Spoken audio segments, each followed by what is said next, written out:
honest, and it seems like the Chinese adapted. Like before DAC, they said, okay, we don't want to have this scenario where it's like, okay, we need to end the game, right? So I do like their kind of, they pick up the Terribly, which is both a pushing hero, but can also, you know, scale later into the game. So if things don't go perfectly well, they still have a little bit of leeway. They'd run like a Venge core. They wouldn't have had that leeway to be able to work with. So I do like the Terrorblade pickup a lot. Ben's right, though. They can't make too many mistakes. Okay. Like the Terrorblade pick only gives you so much leeway to be able to make those kind of mistakes and give the Alchemist time. Well, it feels like it sort of straddles the middle ground a little bit because you talked about the possibility of Venge Core. The other option that the panel alluded to, and you were like, yeah, this is a really good idea, could have been something like an anti-mage going into the later stages. But this is sort of that middle ground where you can push early, but you also have a little bit of a fallback mechanism. Yeah, like Morphling would have been good, you know, the kind of good answer, just like, okay, pick a hard carry that also farms. And when you never want to be in a situation where Alchemist is farming, guys, what do we do? You want to be able to say, Alchemist is farming, we don't care because X is happening. It's either X is, you know, we're taking towers and we've got map control, we're going to take the whole entire map control pretty soon, or it doesn't matter because we have our own hard carry farming as well, and we're going to just play an efficiency game, pick up Hannah Midases and stuff. So you're right, absolutely right. Terrorblade does straddle this middle ground. It gives you the pushing power, still does scale okay into late game. Wow. Free right click time for Miposhka. He knows it. This is such an annoying thing to have to deal with, I'm sure, for Paparazzi. Going to lane with, you know, 380 HP, it doesn't feel great. The matchup that we're going to be seeing, Alchemist versus Invoker, oftentimes we'll see Invokers pick up something like a Ring of Bassi to, you know, build up that extra bit of armor, because standing in Acid Spray hurts a lot as well. And now you've also got Monkey King camping your courier coming out to give you a salve.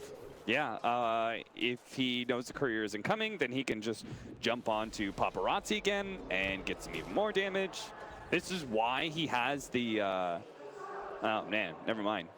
He's only got the shared tangos to be able to work off of. That doesn't feel good. I thought he was going to buy himself tangos. He's going to have to pop the early shrine. This could be like a really big lane losing maneuver if the Monkey King continues to be this harassive and he can't get his courier out to him. He only has one single shared tango to work off of. That's not even up for another 15 seconds. Just zone the Invoker, baby. They're going back in again. Oh, man, that really feels bad. Just constantly getting rained down. And look at the range as well. They're going to keep the pressure on. He'll get the courier now, though. That's the trade-off. It's like, okay, you showed yourself. I'll get my healing salve. I'll recover the damage you just did. Yeah. So that's okay. He's still in the same position. I have one shared tango to work off of. They gotta go for it again with all these creeps, tank and tower. Oh no, he doesn't have the mana. Certainly was thinking about it. He is gonna have the mana now, but no longer the creep wave. And FN gonna taunt as well as he heads out. Give it to him, FN. Tilt that Invoker player. Tell him that you are the that you're the real Invoker here. Yeah. With your beautiful dyed hair. No, that's an interesting thing there. He's cosplaying, man. Absolutely. Another Primal Spring forward. Paparazzi going to take a little bit of harassment. They're trading off the damage between the tower. Paparazzi pops the cold snap, but it is not enough. Do it. Do the dance, FN. Do it. Oh, let's see it. Make our day. Come on, baby. Nah, he's not going to do it. Instead, up top, they're going to be going on to In July. IG.V in some trouble. The Shrine? They're going to get there, but Monkey King as well. Everywhere right now, but they are going to be able to keep you away from In July. Man, what a start. That was pretty sick. I love that, though. And like them committing to shoving the Beastmaster entirely out of lane. It's a cool idea. It's like one of the big advantages of PA is that you offlaners hate you so much. You're getting daggered constantly. At any point in time, this hero could jump on you and commit. So they're doing a good job keeping the Beastmaster contained, because as an offlaner, he is super greedy. Very few teams can pull it off. NP being one of the notable ones, and they're already out. So now it lies on IG.V to show us that the Beastmaster is a viable offlane hero. Well, they're going to try and help out at least their early laning stage here. Dogfight's going to run into FN, but he is just going to taunt on his way out again. Feeling quite good with himself. I don't know if you can taunt when you got a Monkey King that's ganking for you. I'm not sure if that's taunt worthy at that point. Yeah, but no. But it gets into the enemy's head because what they're thinking is, yeah, okay, you have Monkey King, you shouldn't be able to, but they're tilting, right? Yeah. It's kind of like that AFK farming hero that like gives the enemy team the question mark when the like his team is just winning the whole entire game for him. He just gives them the question mark, and you're just like, you're just sitting there AFK farming. Like, why are you giving me the question mark? But you're tilting. That's what's happening, Gabe. Psychological warfare at its finest. CIS region, they know it well. So the movement now, dogfights again, going to see if he can make something happen here. You do have Miposhka up on a tree, ready to jump down. Does have the mana this time up to full HP as they make the rotation in onto Ghostic. Stomp is not going to be there. The Primal Spring, it's just going to mean that Miposhka doesn't really save his Centaur, unfortunately. Yeah, IGV, the reason their Spirit wasn't having an impact in mid lane is that they're really trying to prevent Ghostic from being able to get a strong start. They've definitely done that. Whether or not it's worth the Alchemist having this total free lane and being able to actually put pressure on the Invoker is yet to be determined, but you can understand the reasoning, right? Ghostic was hugely impactful in almost every single game of Empire so far, and definitely played his part in game number 1 masterfully. And now they're actually going to go in onto Sakata. He does have Metamorphosis just about to wear off as well. Jingu stats going to start to get built up, and actually they didn't end up hitting the stun onto the Miposhka Monkey King. They bring in Chappie as well at this early stage. Jumps down nice low stun. ground. They're able to get the stun onto the Monkey King, trying to turn, trying to bring him low, but he's regenerating so much they end up taking down dogfights instead. Oh, the life steal was too strong, but still it is going to save the life of their Terrorblade. What a heads-up play.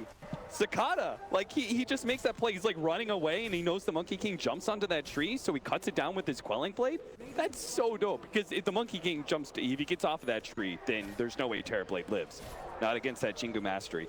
Again, good rotation by Empire, though. What was that, a 4.5-minute rotation from Chappie? Yeah. Well, and he's still sticking around. That is going to be a Sunstrike, but they find the kill on the Ghostic before he can get the stomp off. So great play coming out from Paparazzi, hitting the Sunstrike when he needs to. And IGV take a 3-2 lead, although there is still the problem of the Alchemist, who is now, at this point, headed back into the jungle, got a little bit of farm for himself, and building into an armlet. Beastmaster is also getting some much-needed farm at top lane because Chappie's gone. But if he gets a kill on Paparazzi, it's all worth it. Oh, man, FN. Actually the one that picked that one up. But yeah, Chappie being involved this early on. I mean, he's got phase boots. Who expects the sub 6-minute rotation from the PA? Empire is the one that would do it. Now they're going to catch In July, I think. They have Boundless Strike. He's wrapping around behind. I think In July might die here. Now there is going to be that jump. Boundless Strike comes out as well as the Primal Sling. Slowed all the hell. FN rotates in because he got a haste rune. Gonna pick up another kill. A killing spree at the 6-minute mark for the Alchemist.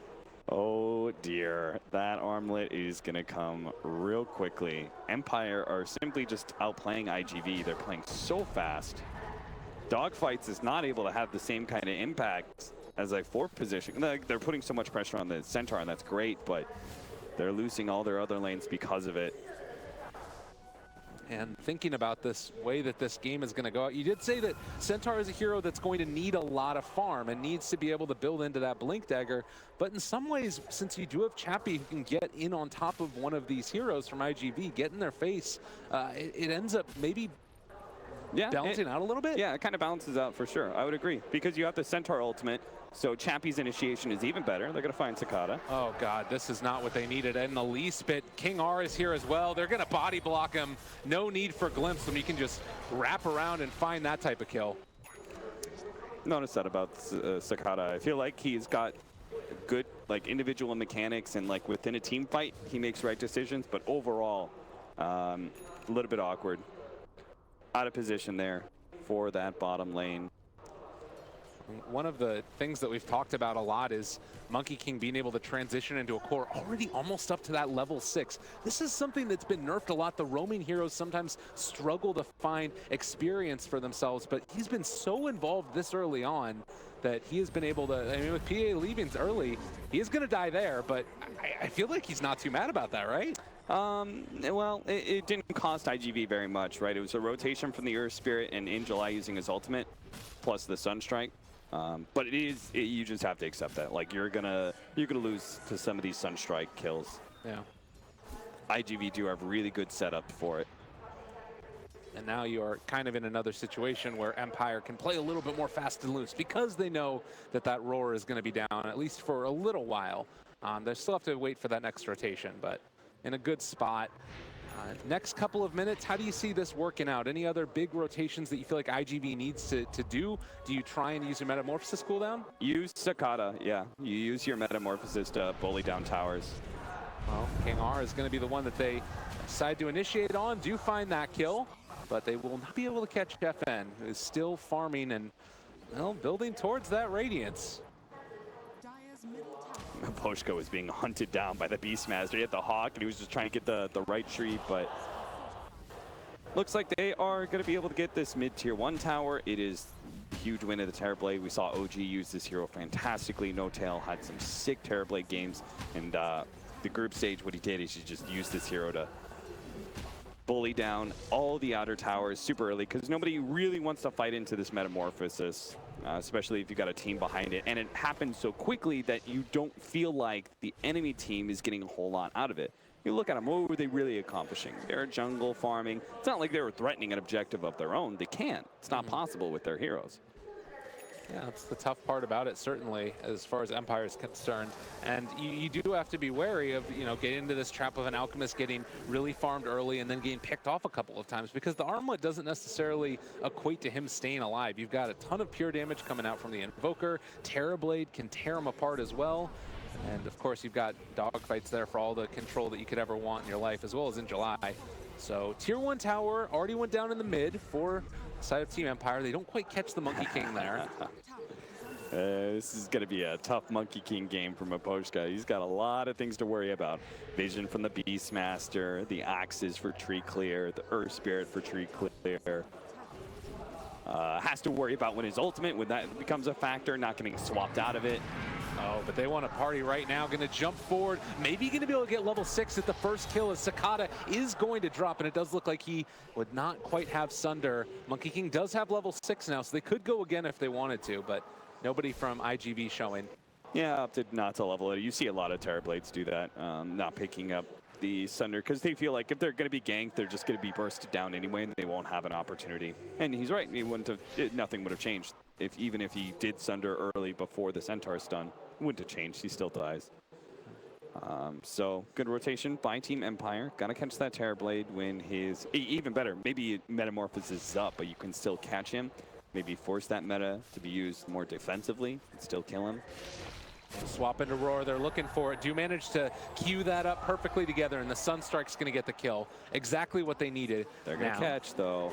Empire looking to turn this back around. Boundless Strike there. Pump fake, wants to go for it finally. Ends up connecting onto the Beastmaster, and this should be enough for a kill. Actually, King R ends up dropping, and now with Sakata showing up, the Terrorblade, big, large, and in charge, takes down 2. And that'll probably be a tier 2 as well. Empire, they're being abused for their Alchemist timings. This is what Terrorblade does best.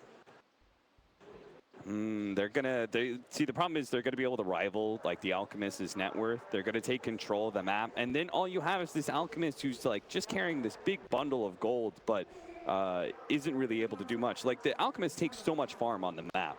And it feels like it takes even more if you're an ally when you're losing all your towers. You're like, I only have this little control, and Alchemist is farming that. What do I do for farm?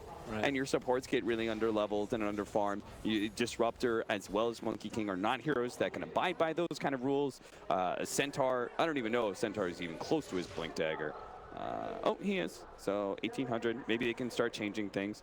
Like Empire's just going to have to hope that even though they are going to be a bit underfarmed in comparison to the enemy cores, that they're still going to be able to make these fights work. So Centaur and PA, they are early game aggressive heroes. Once they have that Blink Dagger, they can hopefully start changing things around.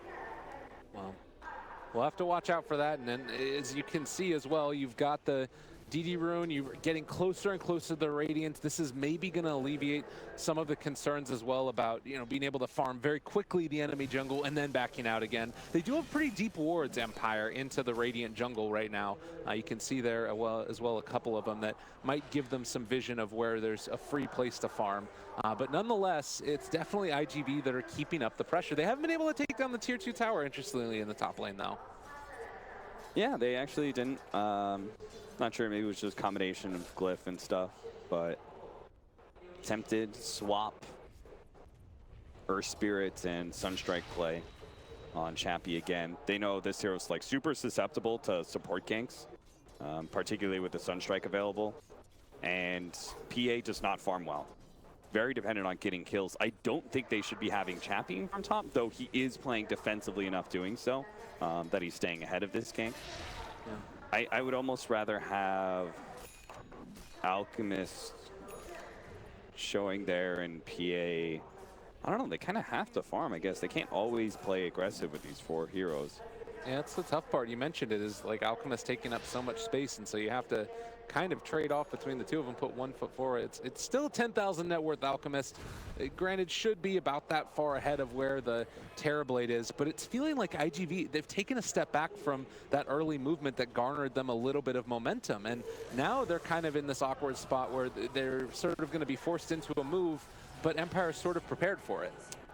Yeah, yes and no. I think it was the right time to play a little bit more passive. They've got their, I think they wanted, like, I don't know, I can't see if Necronomicon is up now for in July, but either way, they've got Metamorphosis. He's got it in Courier? Okay. Yeah. So yeah, I think that was the right time, right? They were just waiting for that timing. That's why they're passing up. Just wait. It's like, you can't always be aggressive. Sometimes you have to wait for item timings. And that's exactly what Empire was doing as well. They were waiting for the Blink Dagger Centaur. IG.V, smart rotation. They made like a similar read, right, where they were trying to bait out Chappie when they first hit their item timings on the Centaur. It seems like they read that the first time. They're going to read it a second time. As this time around, they're trying to bait out like the Alchemist. So they're all sitting behind the Alch, knowing he is a very high value kill for IG.V, expecting IG.V to maybe make a rotation to pick him off, but doesn't happen. IG.V claim a much more important objective. Yeah, and this Aegis does sort of solidify that thing that we've been talking about, which is Empire having to be the ones that are trying to avoid the fights. They're going for a split push in the bottom lane. Likewise, IVG is going to push out the safe lane of Empire a bit further as well. And as we're standing pat, what is the sort of moment where IG.V try and, like, what do they need to accomplish with this Aegis? Just take the rest of these tier 2s, get some good aggressive map vision up. Kind of already done that. I don't think they can go high ground. Looks like Empire want to fight this. Looks like they're done conceding map control. Tier 2 is hard to defend though in that top lane. I don't think it's the where you make your stand. Make your stand like they could on the shrine as the rotation out of that tier 2 push comes away, or I much prefer defending mid. I don't think they should give that tower up, even if it is against an Aegis. Monkey King, if there's one thing that's for sure, it's that in July's wild axes are telegraphed what he's trying to do. Yeah. He throws out those axes, you jump off your tree. Yeah, and Monkey King is like such a fair and balanced hero that he's able to jump away at a moment's notice, and very hard for the enemy team to punish. It's good though, because it's not like Monkey King is strong in any other areas, right? So good to see that. Yeah, absolutely. The hero has these options. I felt a little bit of salt on your breath when you were talking right there. No, I definitely haven't lost to Monkey King a lot. Yeah, Empire, they're playing it pretty well so far. Maposhka, I mean, he obviously was doing it all throughout the group stages, making it happen here as well. You can see Chappie there as damage statistics as well as co-participation. They're on top of FN right now, though, and are going to be able to hit a follow-up stun. That was after the Stampede. Sunstrike comes in as well. Brought down low, not killed off as of yet. Is actually turning to fight. He is big and bad, able to armlet toggle through the magnetize. The stun, no, it's all gone wrong for IG.V. in July. Drops. Oh, wow.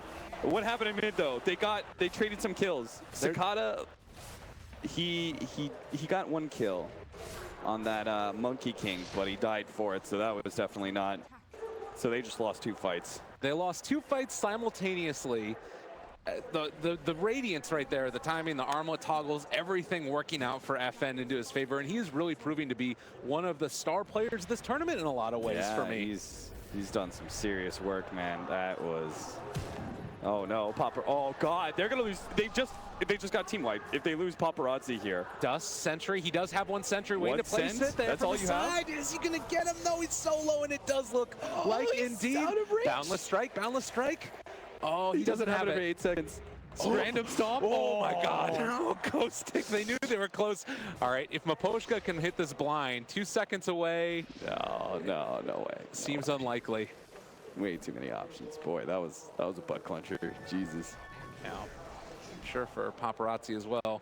So he's going to head back home now. Had the Aegis still, so it wouldn't have ended up being a complete he would have died twice. I yeah. think there's no way he gets away from that. Absolutely. Wow. Okay. Well, a couple things. We learned IGV cannot kill Alchemist with only 2 hero rotation. Gonna need to make a little bit more commitment than that. Other than that, I don't know, they still protected their towers and stuff, so it's not like they lost the mid-tier 1 off of that. Still okay. Oh, trying to find him. They brought 4 heroes this time. Is it enough? It looks like it is, but have they dropped everything to try and kill him up? Looks like they're also going to be able to possibly take down Chappie, pull him back in as well with the swap. So the 2 cores from Empire, most farmed in the game, end up getting dropped as well. That's the thing, Gabe, is when you bring a Terrorblade to these fights, there will never be a situation where have we used too much, right? Because Terrorblade just dominates the team fights, and he's like, I have so much damage, you can't fight it into me. This is why you're able to utilize this hero aggressively, and boom, they start going tier 3. Very good. Force all the buybacks. Yeah. Force them all. They forced the buyback there. Oh, a tornado to interrupt the follow-up double edge. Sakata's still very healthy. They're going to bring down Ghost Stick. Possibly no. He ends to end up falling there, and now the chase onto Sakata. Terrorblade not able to get off the Sunder, and that's going to be another death. Empire, they pull him back in, and soon to bring him back down, Paparazzi falls as well. I'm trying to think. It's like, what is that worth it? They forced PA and Alchemist to buy back. They lost the exact same 2 cores. They got a Centaur killed. I think that's got to be worth it, right? You've given yourself a big endgame scenario now. Like the next Metamorphosis that is up, I think Empire should play super conservatively. Or alternatively, they could play super aggressively and see if they can actually take the fight to IGV on their side of the map. But one or the other, right? There's no mid-ground because IGV are just, they're going to look for a win now. Yeah. Oh, that tornado very well timed, and granted, he still ended up Ghost Stick dropping. Man, that combination was just so potent. And at the end of the day, when I'm looking at this, you also talked about the PA buying back. She was already fairly far below the other cores of IGV. It's very much just a one-trick pony with this Alchemist being very far ahead. And it's not like Alchemist can give PA anything that actually boosts you as a carry, right? There's no Axe upgrade. Moonshard doesn't even feel that good. You really do need to. This was not Empire being able to utilize this PA to get bunch of kills and actually transition. It was definitely a early game focus that has now lost its way going into the mid game. But this is where FN should be able to cover some ground.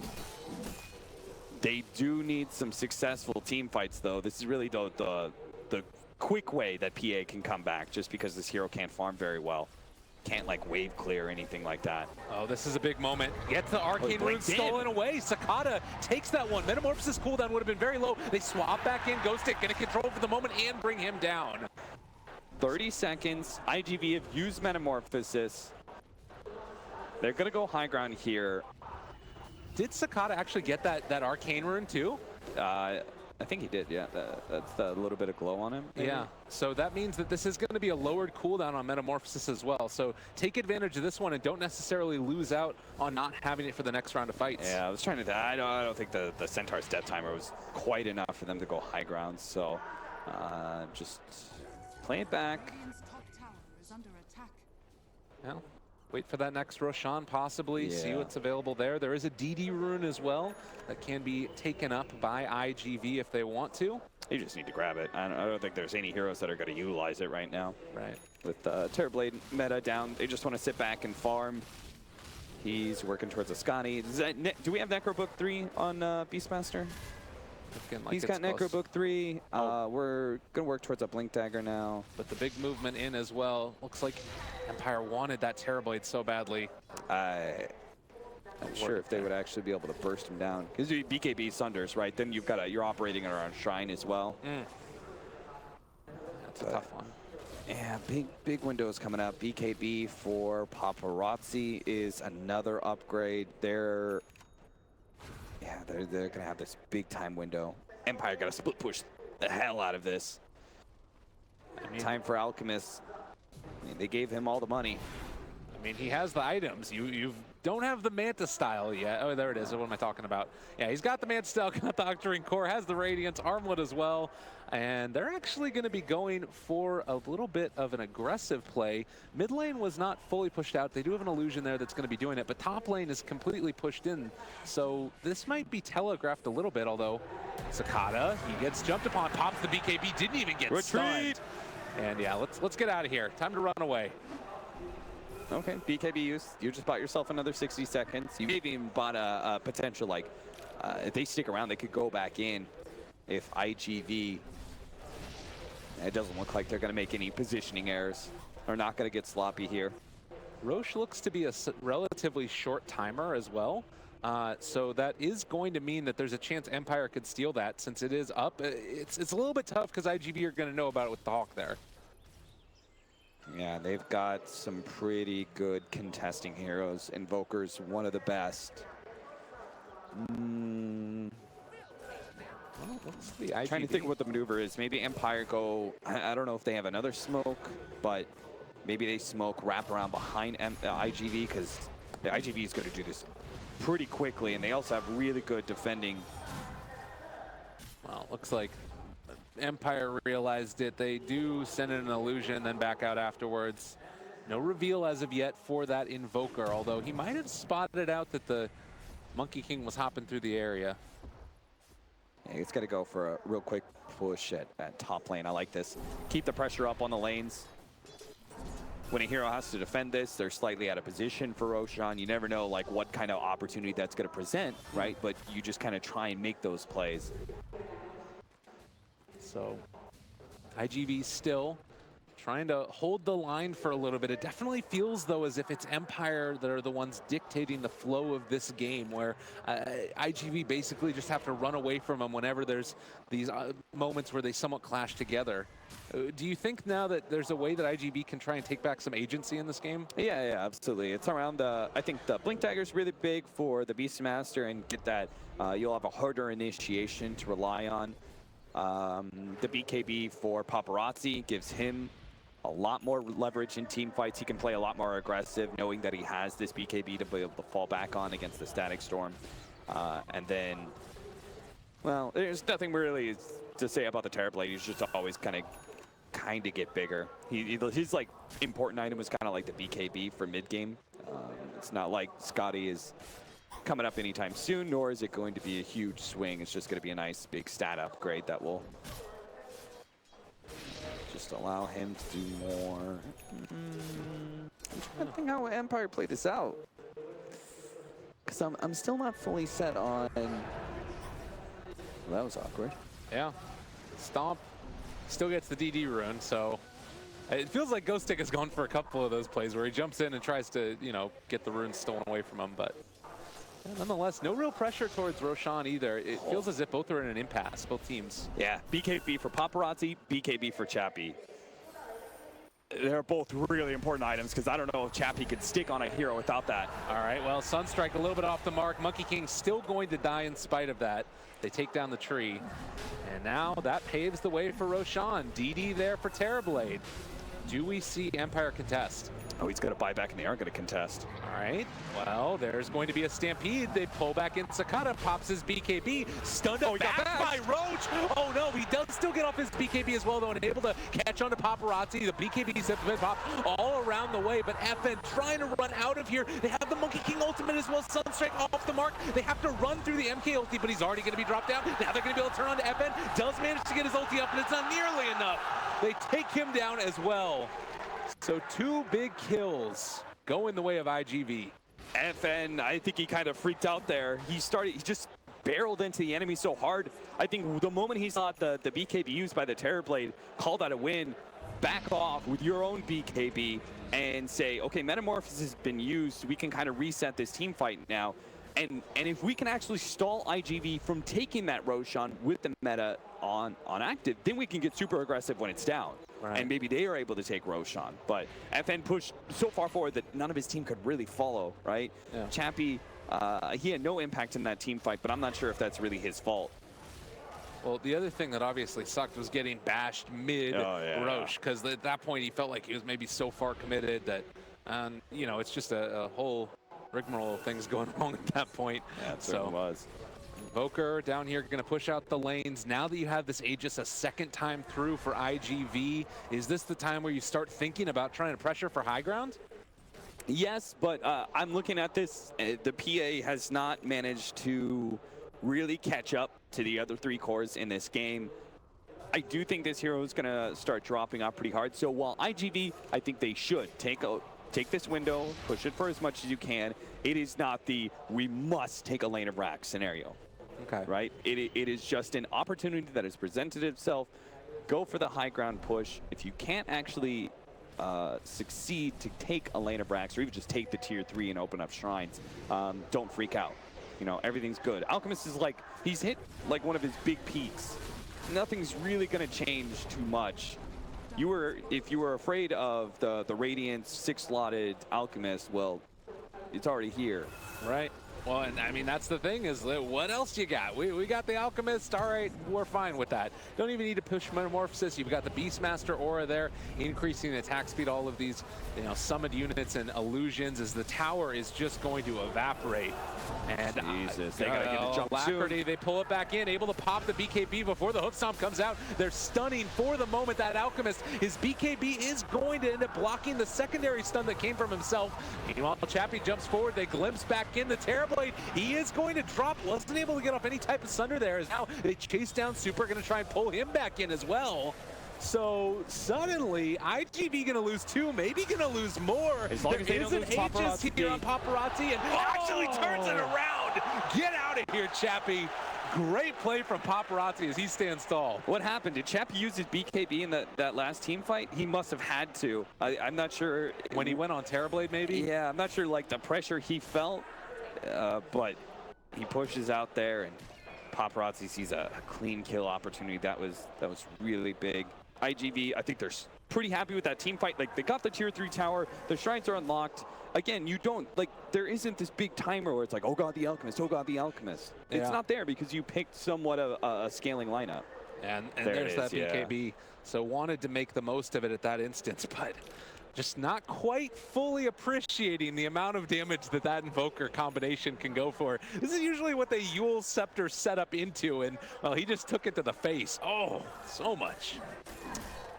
Well done, Paparazzi. And this really hurts Chappie, because you wanted those kind of kills to start springing the PA's net worth up closer to the rest, you know? Octarine, Paparazzi's going to get that full 6-slotted impact from the Invoker quite soon. The Terrorblade has his Scotty. He's reached one of his big peaks. Oh, he doesn't have his Scotty yet. I thought maybe after that fight they would, but they're hitting a pretty big window here. Alchemist is now having to go past those 6 slots and start throwing around Aghanim Scepters. Disruptor Aghanim Scepter is like one of the big team fight winning ones, but it looks like they opted to give it to the Centaur instead. I can see the pros and cons to both, right? Yeah. Aghanim Centaur has like a more consistent impact, but I do feel like you're in enough of a you're far enough behind that I think I want to see that like really big disruptor play. Right. Like there's so much potential out of the disruptor ags against these BKB cores that maybe it would have, like, just the opportunity to turn the game would have been better. Yeah, in a lot of ways, to me, it feels like a reactive item as opposed to a proactive make the jump item. Yeah, and I don't think Disruptor has like Blink Dagger. Right. That could be another factor, right? Where it's like, okay, we get this to him, but what are the chances he actually gets it off before the BKBs are used? Probably unlikely. So yeah. I mean, whatever. Another Aghanim Scepter is probably going to be coming in pretty soon, right? Absolutely. And in the meantime, you look down towards that bottom lane where the tier 3 used to stand, and it's also a lane of barracks. We didn't really get a chance to talk about it too much, but in the midst of all that chaos, Terrorblade took it out. You have a very hard pushing lineup from IGV, the mixture of Metamorphosis and Alacrity. So Empire, I'm feeling like they got to do something. Well, what does that look like to you at this point in time? Do you just have to keep relying on FN to push out the lanes? You gotta be a little bit more active in your defense. It's like, you know, how you saw EG with the Brewmaster Alacrity thing. What they did is like, they were like, we never let this team get to our base again. Yeah. Terrorblade, it's like that. You don't want to let this hero get to your base. It's like Death Prophet. You know, force him to use his big spell outside of the base. And this is what they need to do. Smoke out, catch Empire before they get to the high ground. They're not being quite fast enough, though. And it is going to start sounding warning bells pretty soon for IGV. There's the jump forward. This could be a big one. The Hookstone hits onto nothing. The Disruptor ulti, it basically drops onto nothing as well. This is not the team fight that Empire wanted. And now turning on to King R, he's going to drop. Cicada is going to end up just being able to melt apart that Disruptor. They did lose the Beastmaster in the meantime, and now trying to chase down Ghostic as well. Dogfights is there for the follow-up stun. Hits it as he lands. And Cicada with the double kill. Wow. Oh, so many missed abilities. Empire, you had the right idea, but it did seem like IGV were kind of wisening up to that. Like, they're smoked as well. They're sitting behind their pusher. They started backing away, knowing that there might be something waiting for them. Oh, and dodging the dagger as well. Pretty nifty. Yeah, he's just got to do the little efficiency plays. Oh man, and FN got stunned by again. Could Swap it be back anybody else? The disruptor, excuse me, the Dogfights Earth Spirit He is too dropped. much. Chappie can't do anything, not without the Alchemist. The Alchemist buyback, it doesn't matter. They're already going to lose the lane of Brax. They're going to pull back in Cicada for a second, but it doesn't quite look like it's going to end up mattering. That's 2 melee barracks now down, and Empire, they just don't have enough in the tank. Super turns for the stun, and now they're going to find more. This follow-up stun in silence. Oh, Empire, you're in a lot of trouble. FN is there. They drop down the Static Storm as well, but is it really going to be enough? They pop the Stampede. No, it just doesn't look like it. 2 lane Brax down. You just bought back on the Alchemist. You still don't have any heroes for 30 seconds. If IGV really wanted to, they could just run down mid, but looks like they're going to play it super safe. They're going to back off, use the Shrine, wait for Metamorphosis to come back up. 30 seconds is all it needs. And they've got plenty of items waiting for them. Another big upgrade. That Octarine is now complete. Yeah. And I mean, these team fights are so chaotic. You can see it when a smoke breaks on another smoke like that outside of the base. You know, 2 heroes run left, the other 2 heroes run right. Everybody else goes down. It's like, it feels as if it's not that setup that Empire can get the perfect static storm that they need. Yeah, IGV just react really fast, right? They use their BKBs pretty early. They blink, you know, as soon as the smoke pops, they blink out of the way to make sure the initiation doesn't actually land from Empire. IGV, I don't think there are any more smokes for Empire. I don't think there's any more plays where they can just push out. They've got to get some sort of miracle defense. And before that, they just got to wait. Yeah. Wait for IGV to come to you. They're like the push out play, it only really happens once for you. If you lose that fight, then you're just controlled. Right. And Roshan is up. It's an opportunity, right?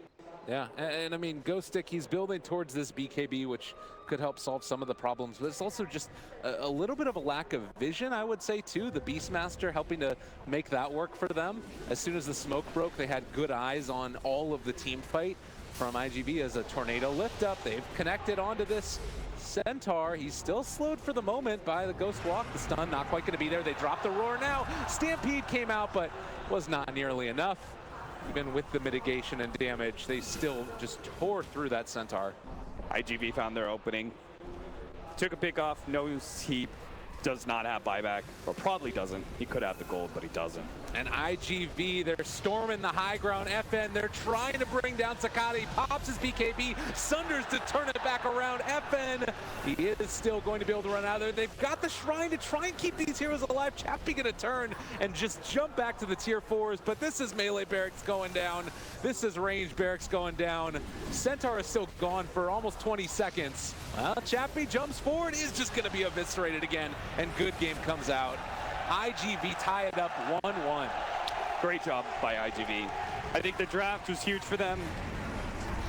I really like the early pick of Invoker. I don't mind it whatsoever. I think it's, again, one of those few cores that you can grab and just feel absolutely confident that it's just not going to be countered well.